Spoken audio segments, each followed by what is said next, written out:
Ryan, are you ready? Can't see you anywhere. I'm right here.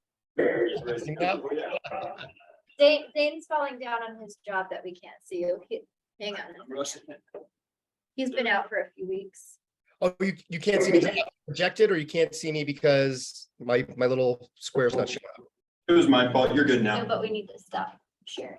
Yeah, well, I'll stop here and then Yeah, share. you So stop. Ryan, you can go ahead and share your screen. And It's saying I can't. It's saying I can't because you're sharing. There we go. Okay.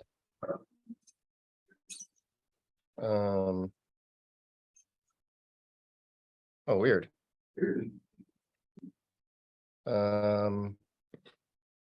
Let's see what shows up here. Okay, I didn't even introduce you properly. Sorry, I was just trying to get to where I could see you, but we can see you now. You can see me, although it's weird. The sharing's not giving me, it's not showing me the screens. I'm not sure what you're gonna see. Let's see what happens. yeah, you have permission to share. All right. Okay, sorry guys. I don't know why it's making me go through some rigmarole right now. But this should work. Let's see now. Okay. Dude, sorry about this. It's making me go through system preferences. I use Zoom all the time, and I don't know why it's making me do this right now. I mean, I can keep talking. I'm good at talking. Oh, here So we I'll give you a proper introduction while you're figuring it out. So this is Ryan. It's making me quit, so I'll be right back. Okay, I'll introduce you without you here. All right. That's right, Ryan Flayheim. We've seen him before from cow tipping. Except today he's here to talk about his new book. And his next project is with Margaret Atwood. So it's like kind of a big deal. What's the fun fact? That's That it. he's working with Margaret Atwood. Margaret Atwood. Okay. Are you working? Are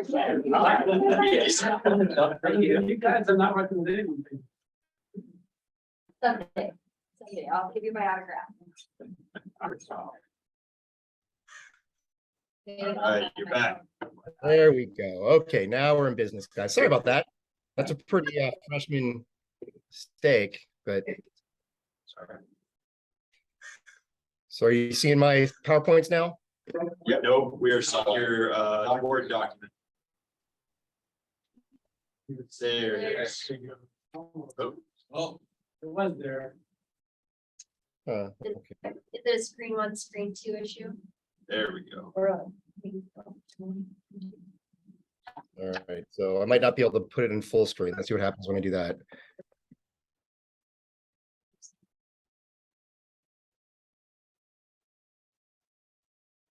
All right, it's not letting me do full screen.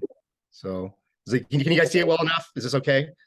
That'll work. Yeah. Yeah, you can just close that box on the right there. Oh, wait, do you have it in slideshow mode? It won't let me open it in slideshow mode. Yeah, to the left is the slideshow mode. Not that far left. A little bit further right. There you go. Okay.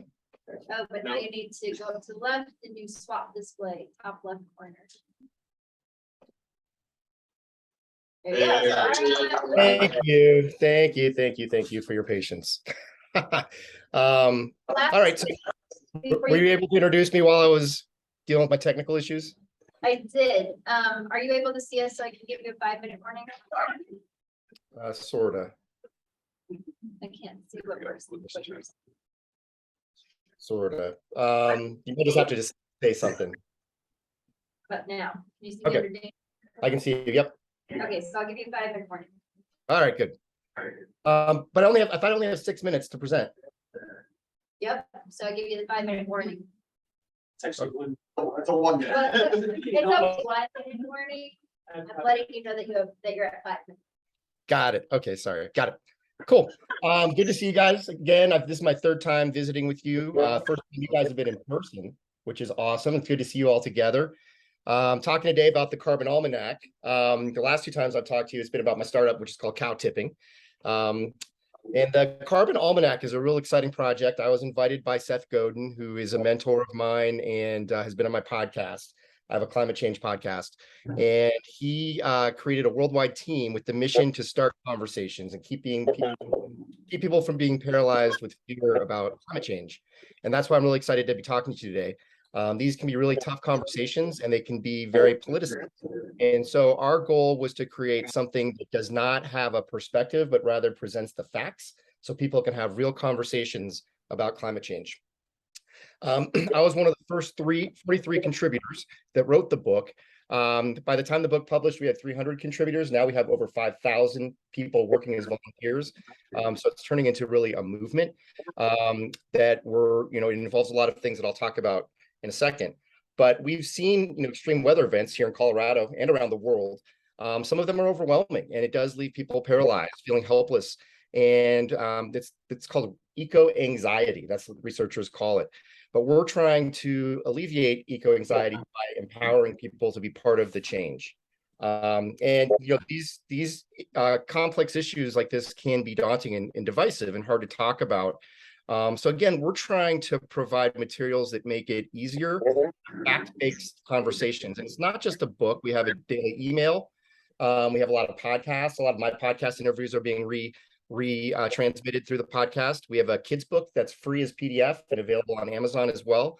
And we have a LinkedIn course. We've got a lot of other things that are part of this movement. And when we set out to create the Carbon Almanac, again, we wanted to start conversations.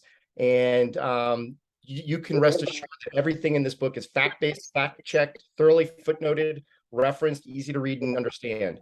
And you can see, like in the images here, you can see some icons that show different ways you can look up the footnotes if you have any questions about where we got our information.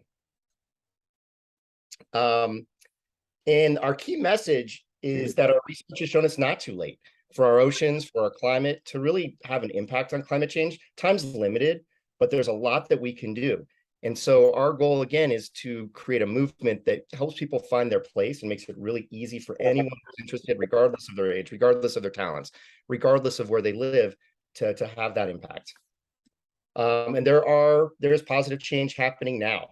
So here's a 2-page spread from the Almanac highlighting some of the people, programs, and institutions that are tackling climate issues. So there's a lot of resources, again, that help people figure out how they can be involved. But you don't have to be an expert. I'm not really an expert. I am more involved than most people in climate in that I have a podcast and I get to interview people. But anybody can really be part of this and part of these conversations.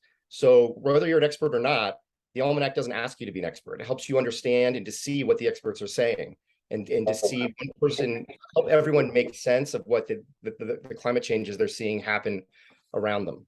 And so the Almanac was created by people with various skills, a global team from over 90 countries, as I mentioned earlier, including professionals, concerned people like you and me from all walks of life. The common thread is a desire to make conversations about climate change easier and more effective for everyone who wants to be involved. So where can you fit in? We're asking everyone to help us continue these conversations with your talents in our network, in your communities and your companies. Using the Almanac as a starting point, you can get people talking together about climate change and what it really means to us and around the world. So while many of us feel overwhelmed by the size of the problem, and some are uncomfortable speaking up because it's become a divisive political issue, the cost of silence is too great. So our motto is facts, connection, action. And you can point to the Almanac itself or on the website. You can point to the thousands of references in our footnotes. Like a speaker's podium, it can prop you up in the conversation. So you've already taken an important step by being part of this conversation today. There are a lot of ways you can help. You can buy a book for yourself, for someone else. They're actually really cheap on Amazon, even though it's a very comprehensive book. It's like $14.50 on Amazon with Prime with free delivery. You can get a free kids book for your kids or the local school. We have educator materials that I helped create. So K-12 and in college, it can be integrated into a curriculum. And we've made all the assets free for students to access. So they don't actually have to even buy the book. They can get it free digitally. So if there's any interest from anyone in the room in becoming involved, you're welcome to join us. It's a great global community, and invite others on this critically important journey. So did I make it in 6 minutes? Didn't give you your 5-minute warning yet. All right. But thank you. Thank you. All right, do you have any asks for us today to give you feedback on anything? No, I mean, Natalie invited me when she saw that I'd posted that my involvement on this project, and what I ask is that people buy the book. We already hit 3 #1 bestsellers lists on Amazon in our first 3 weeks on the market. But yeah, any feedback you have from me or the group, would love to share with them. Picture says, join me with people in bed. That is kind of creepy. Do you, Uh, do you want us to join you on LinkedIn? Is that what you're implying there with the LinkedIn statement? Is that you or your? Well, certainly it'd be great for you to be connected with me. That'd be fantastic. But with the Carbon Almanac specifically on any of the social media channels, there's tons of content. Like I said, we have thousands of people now who are involved, and so there's tons of new content. We the other day we had book signings around the world. So we had 85 book signings in six continents, and we set the global record of the world record for the most independent book signings in one day for one title. So just lots of cool activities going on that I'm sure are happening in your community in Fort Collins. So yeah, so LinkedIn, Carbon Almanac. So I have a question. I've watched a lot of these documentaries and it's like, oh my God, the sky is falling. I'm like, I know. Well, what do we do about it? So what are you offering as solutions? So one of the things that I recommend that I think is really great about the book is if you're reading the newspaper, right, you're reading about an event like in the context of climate change, which can be overwhelming. But if you read the book instead and focus on that, you start with the facts. What is carbon? What are the impacts of carbon? And the first half of the book, frankly, is a little upsetting. And the sky is falling because the sky is falling. But the entire second half of the book is solutions. And there's so many solutions. And that's mostly what I wrote. I wrote a lot of the segments on composting as a solution. Believe it or not, composting is incredibly powerful in terms of trapping carbon. Regenerative ranching, which is cow tipping, one of the other things I presented to your group before. It's amazing. Like you can buy regenerative beef, so you can actually eat meat and be part of the solution, or buy regenerative agriculture. There's just so many different solutions, and it's one of those things where you can just open to any page, and you might find one that you become passionate about and work on that. Carbon capture is important, but not many of us are engineers that can work on carbon capture, right? So that's not something that I'm going to do. But there are so many things that individuals can do, and it's all outlined in the book and the resources that we've created. Ben? So that point that you just made, I was looking at your slides earlier, or something I saw or jumped out at me was the point of focusing on systematic versus individual change. What you were just talking about is individual change, things that I can do.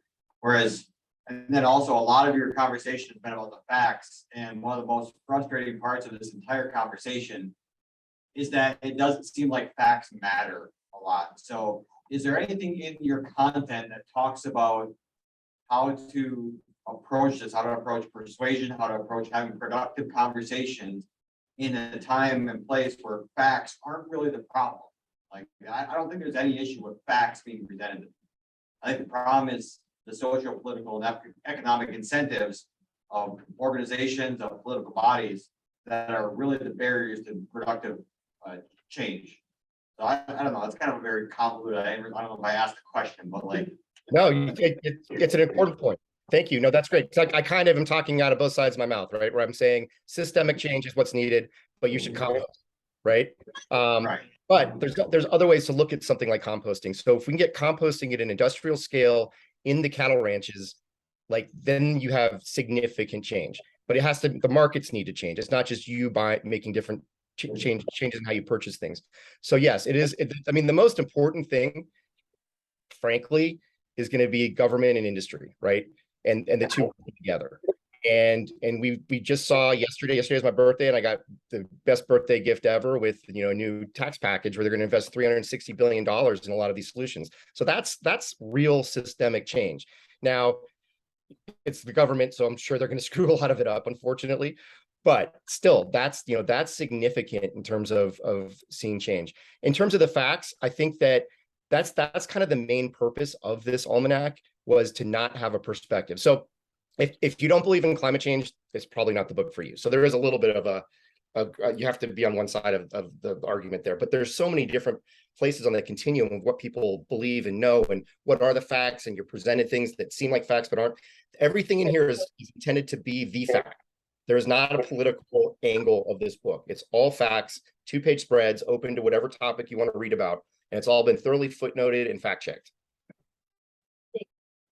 Ryan, love the presentation, and I think what you just talked about now was an important distinction. This isn't for everybody. You've got a lot of people who are indifferent about the problem and a lot of people who are anxious about the problem. And I like what you said about kind of alleviating anxiety by recruiting people to be part of the change, something like that. So it's like you're converting people's anxiety into action. You're giving them a very simple way to deal with that, which is better than sitting at home complaining or worrying about political conversations. Pick up a book, figure something out, and just start doing something. So I really like that part of your conversation, your presentation, and this whole movement you've created just lowers the barrier to entry, gives people something small to do. So well done. Thank you. And one thing you hit on that was really critical to us, especially when we were creating the educators materials. So for young people, was really focusing on not adding to eco anxiety, not making them feel powerless, but making them feel empowered, because frankly, they're going to have to live with it a lot longer than us. Right. And so, we have whole sections on how teachers can present this content without creating more anxiety for the students, but rather really empowering them. So that's the goal of this whole movement. Thank you. Yeah, I've heard my neighbors talk to my kids about it in a way that is fear mongering. Well, hang on, like that's not really encouraging them to do anything or to even talk about it. So, cool. Thank you. Yeah, one idea I had, and I political is to have, it's like have like a symposium in schools. Schools are always looking for it and for something, and if you're talking proactively instead of fear mongering, I think the schools that would be open to it would be open to it. But That's awesome. Thank you. All right. Well, Brian, thank you for coming back. Thanks for having me, guys.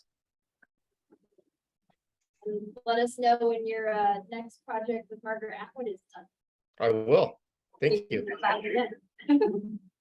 All right. We'll get Nick set up, grab your second cup of coffee, and yeah. We'll be back That's in a minute. it. We'll be back in a minute. Okay. It's like, I agree with you. Like the education I've been giving my son is all about his class. All been like negotiation. Like the last book I read was like started, so that you can understand how the human brain is going to respond. Nick, do you have a slide deck you want to get put up? I don't, I just was going to show the Founded in FOCO website. Fine. Nick, what's your business marketing? Yeah, my business, my it's funny that you ask, because I'm like 8 million hats, 5 million cups, 5 million hats. I'm the geek in chief of WTF marketing. I am the executive director of Howdy Neighbor Events. Howdy Neighbor Events is the umbrella organization over Founded in FOCO and Fort Collins Comic Con.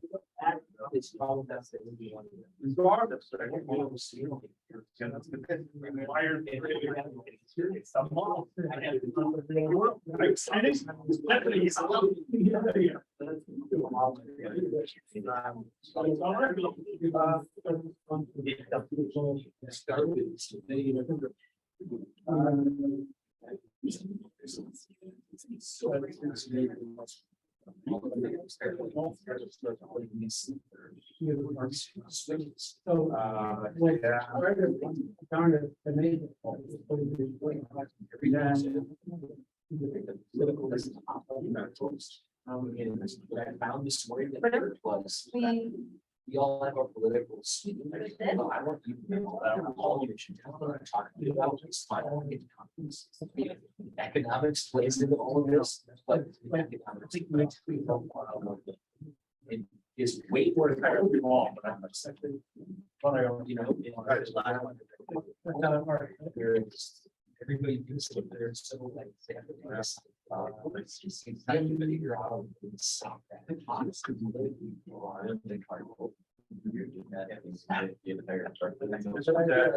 yeah, this right now.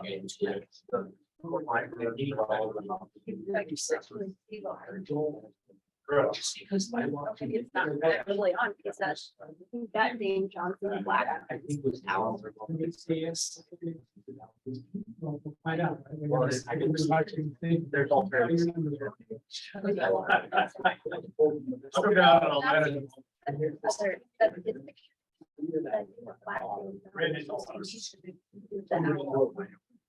Get around this. Yeah.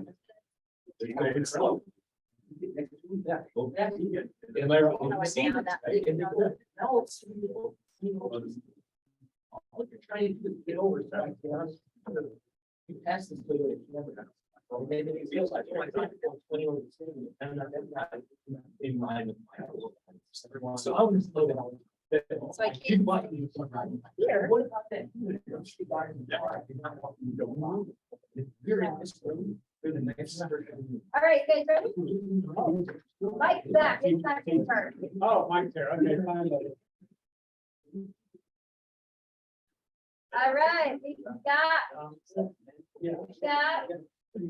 coffee. Got chairs. We have a presenter. We've got attention. All right, now we're in. Okay, so we've got Nick Armstrong, lots of different things. His business is WTF Marketing. But today he is representing Founded FOCO so that we can hear what's happening with the new startup week in Fort Collins, aka Founded in FOCO. And Nick's fun fact, because if you guys have been here for a while, you've heard all his other fun facts, but I didn't know this one. He actually has a, what was it, fruit-based hot sauce that's actually hitting the shelves in Sprouts. I'm kind of interested in that, and it's called FTW hot sauce. So is it already in Sprouts or it's going to be? It should be in Sprouts before the end of the month. So Our speakers all messed up. I know. Oh, fuzzy. that's okay. I talk fuzzy. You're not that, I mean, you're not that bad though. What button did you push? Was, I thought she. Yeah. Where's I the can sing volume? show tunes too. Don't sing show tunes right now. It's off. You want my selection from Hamilton? Now you can sing Hamilton. There we go. Still don't see. There is I will, enough coffee in the world. I will give you the 5-minute warning under this name, Johnson. Okay, I don't think I'll take up all 5 minutes of this. This is really sort of a free-ranging discussion, and I will typically open up to audience questions early on. So what I will do is share the Founded in FOCO website for you, so you can see the new branding and all the rest of that. So my name's Nick Armstrong. I am the lead organizer of Founded in Fort Collins, which is formerly known as Fort Collins Startup Week. We changed direction a little bit because the folks at Techstars were wanting us to comply with some branding things that they were trying to do, which didn't really speak to the community. And so we said, we're going to roll our own. And so in the vein of Denver and Boulder and pretty much all those other folks, we decided to roll our own branding. So Founded in FOCO was born, and we have a really cool partnership this year with Front Range Community College, and you're going to be able to connect with us there the entire week. The campus is pretty much ours for the entire week. We have some really cool panels lined up for Scale Up Week. Candace Edelin and Phil Donaldson are on board again this year to help us guide those talks. We've got some 1 million plus entrepreneurs who are going to be coming through and talking about their experiences, not just in service-based businesses, but product-based businesses as well. Penn Street has just confirmed her presence again, so she'll be speaking again on accessibility in businesses and how to make sure that your business is accessible. And talks right now are open. Our focus this year is on neurodivergence. We have a huge amount of need in our community for entrepreneurs, business owners, even solopreneurs to understand the resources that exist out there for neurodivergent workers and entrepreneurs. And when I say neurodivergent, what I mean is that there's neurotypical, which is the experience of folks that don't have things like ADHD or perception disorders or everything that could even include adverse reactions to stress, depression, anxiety, and so on. And so when we talk about resources for that, we're talking about business services, or it could be even just ways that you have found to accommodate neurodivergence in your own workflow. So on the main page, you'll have a way to sign up for the email newsletter. We send out a back to business series weekly, which features our 2021 panels. If you're in the mood to binge watch them, you can find them right up here under the resources and 2021 panels.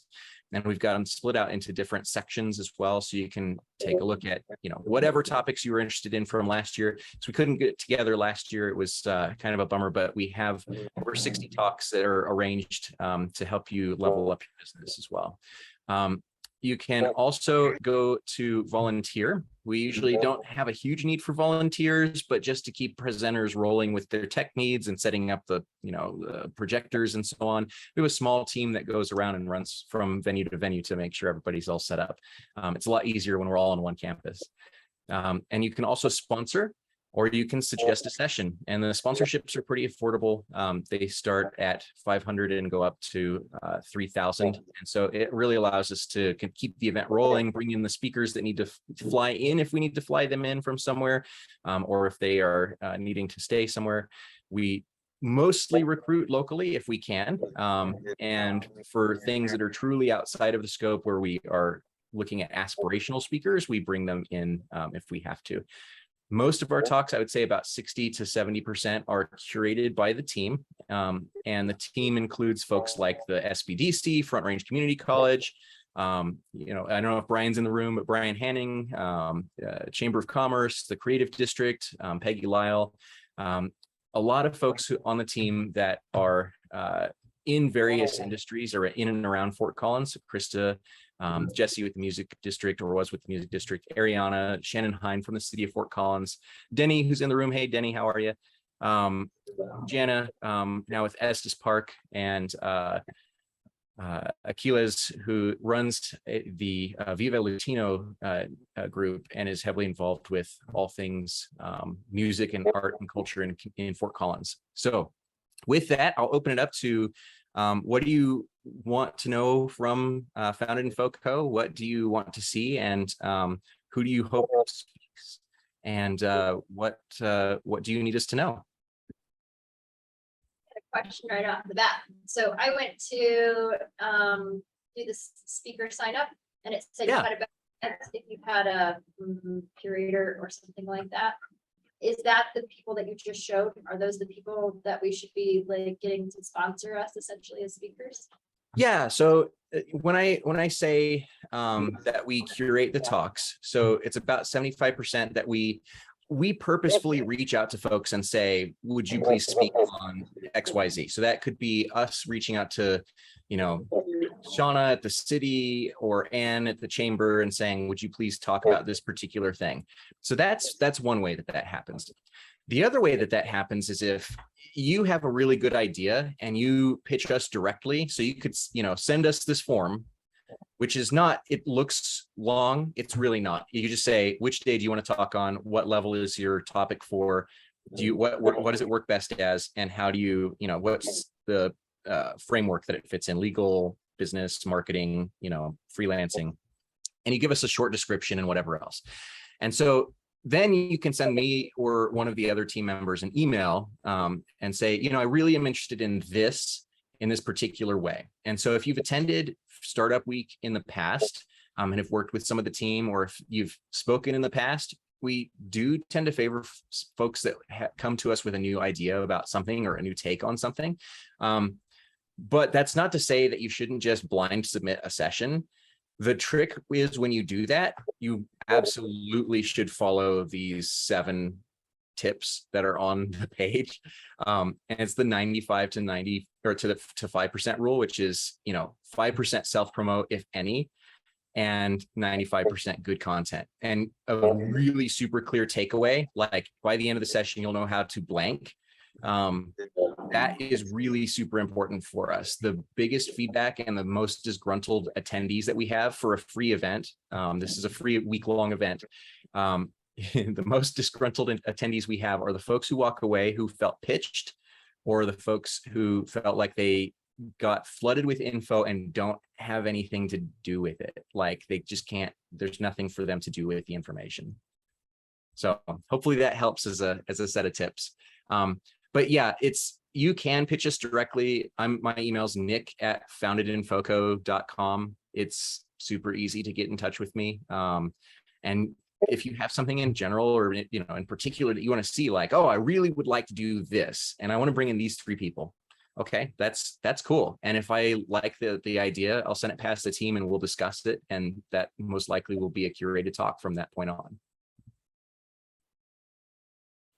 And 2 things. First one, completely agree with the don't let it be a pitch or whatever. Like I went to the start of Longmont a few weeks back, and one of the pitches had like one of the sessions I went to had like a 10-minute portion of it that was dedicated to filling out this online like survey, and at the end of it, it was like sign up for my email distribution list, and it was vomit inducing for me as an attendee and as an organizer. I would have been embarrassed to see that at my event.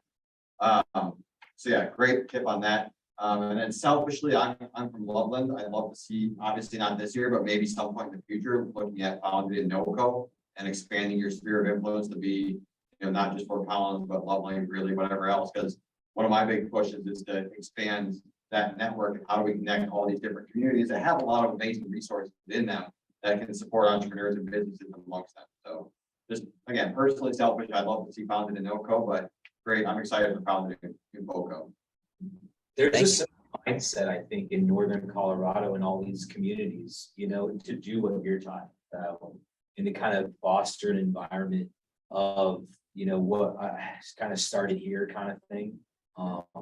I just spent some time in Arizona and coming back. It's awesome here. I love you guys.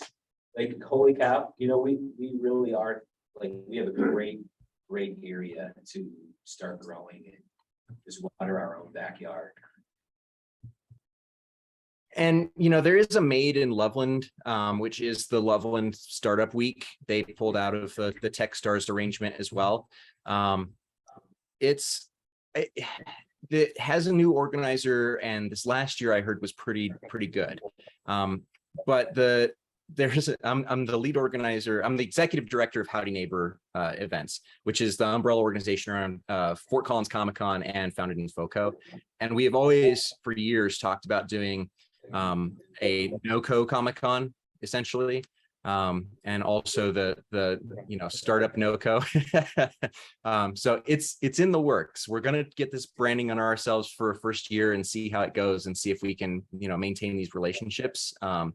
And then maybe we'll do something if we can at one of the bigger spaces in each city. So I think this is Peter Bostic with Maine. We talked about this, but what you guys are talking about in terms of getting the communities together is a challenge that we see as well. And as we're going out and talking to the different communities and trying to bring them all on one platform, you can see that the perspectives are very different, but there still is a desire to recognize that people that live here live in one place, work in someplace else, and vice versa. So I love the fact that we're going to move in that direction to start off bringing people together and then having a way for them to continue to build on that after the event. Because one of the things that I've always found frustrating about going to these events is you get all this great energy when you're there, and then you walk away and crickets. yeah, and Peter and Beth came to talk to us about your new network, Maine, and I think that there's some good overlap there. One of the things that folks consistently say is that they go to every other startup week, and it's because they figure out the lessons that they need to learn. They take about 6 months off, and then they do the thing, and then they come back and they're like, oh wait, what do I need to know again? And so they show up again, and it's not super actionable. So having that ongoing educational experience is really important, and I think something that's valuable for all of us to be able to lean into. So we're excited for a collaboration with Maine this year, and we'll see if that leads to some more fruitful use of the educational materials that come out of Founded in FOCO. It's massive. It truly is. It's a day, every day, 9 to 5, a week-long experience, and so you can show up and do the thing, and it's so much fun. What's the website again? Foundedinfoco.com. Okay. Is it not the first result on Google? What's that? It's not the first result found on Google. Oh yeah, it's we have some SEO work to do. Yes. Would you like to take that on? Ben? Not my area. I just complain. Oh, okay. I'll try to fix it. I have a question. That's a better way to do it. Anybody else? Is there a talk list already, or is it still being constructed? Like, what's the timeline look for having an actual schedule? So the talk submission deadline is August 26th. And so you'll want to pitch your talks before then. And then we plan to have this schedule probably the first week in September that will be largely nailed down. And there are a number of different entrepreneurial events. The Northern Colorado Manufacturers Trade Show is happening. The Talent Summit, Larimer County Talent Summit is happening as well.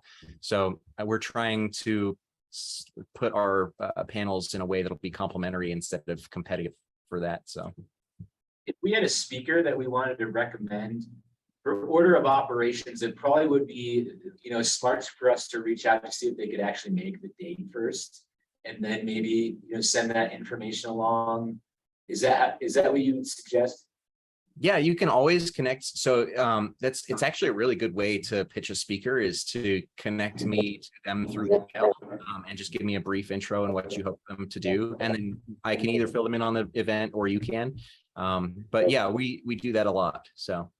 Well, you've challenged me to now reach out to a person I've always wanted to, and I have a good reason to now. Awesome. Yeah. And we do we're funded by a number of different sponsorships, and the city of Fort Collins also gives us some economic health dollars too. So we do have a budget to fly people in if we need to. We try to keep that money all local wherever possible. So that's the one caveat, but I'm not opposed to flying in like a Seth Godin or whoever else if we need to.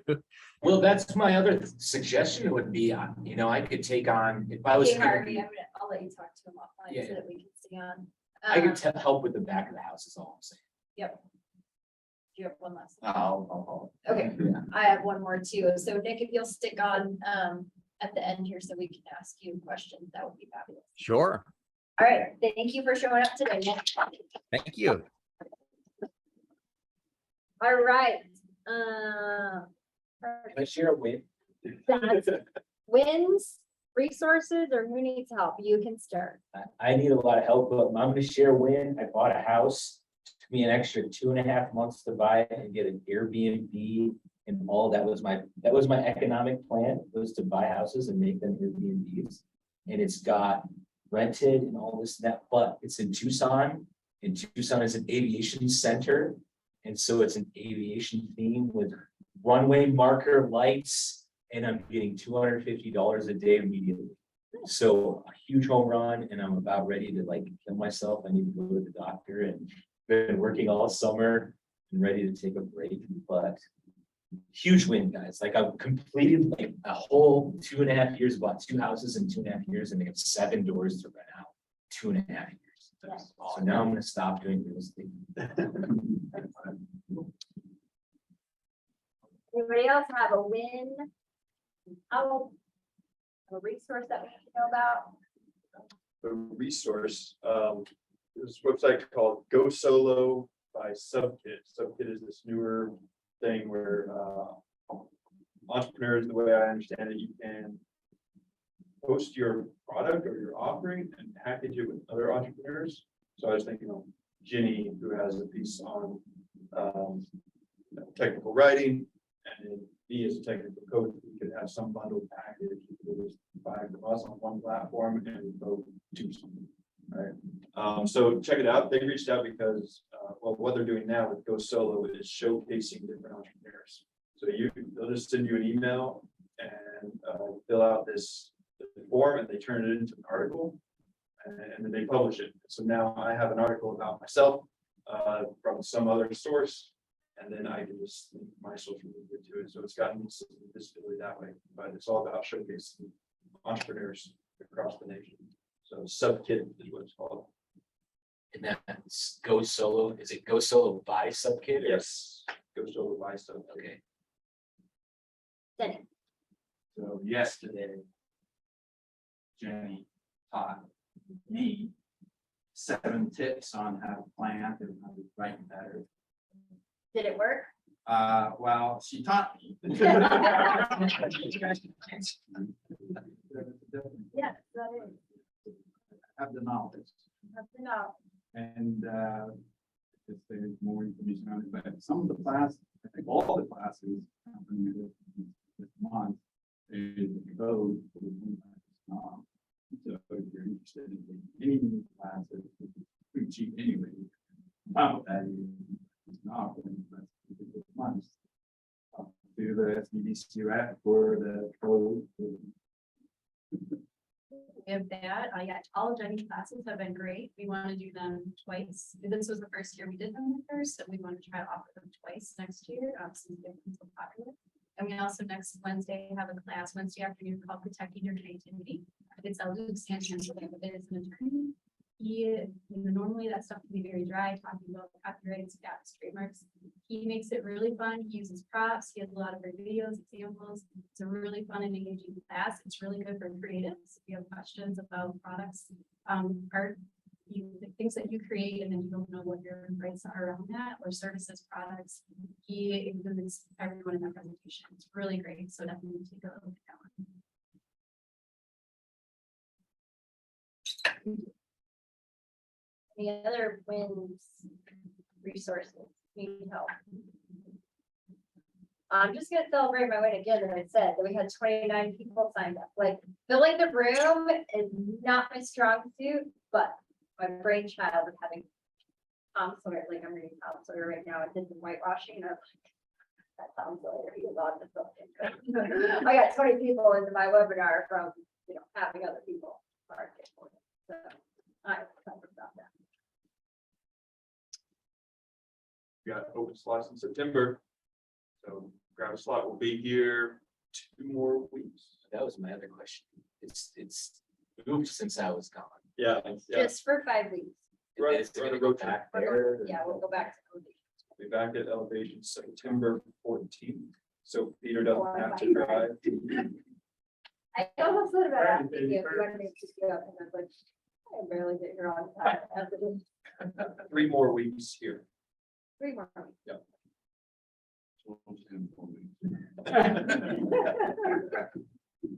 I mean, it's on the bench was online. See, You guys are like, we're not there for switch not coming. All right, well, with that. So Leandra, if I wanted to start my own small business, do I want to start at the? I think- We're done. yeah.